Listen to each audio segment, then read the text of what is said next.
Folks, I have built hundreds and hundreds, maybe 1,000 control panels. And I made a lot of mistakes earlier in my life of thinking that I could pick up everything on my own. Now, back at the shop, we have cranes just for this purpose where you can hook them, pick it up, drop it in. Now, we're recording this at the training center for you. So if you do not have something to pick it up with, get yourself a team to help you pick it up. And then tell them when you're going to pick it up.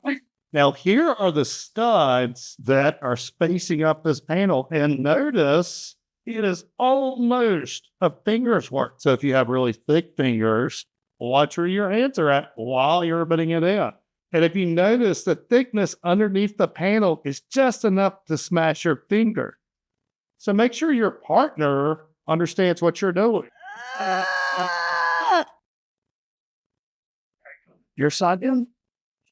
Notice that one side has to go in first. Right, your fingers out? Yeah. Get my finger out. One thing I'll do a lot of times is notice I did not actually set it down on it. I just set it down with studs. It gives me a little more in. And then when you have your fingers out of the way, slide it in.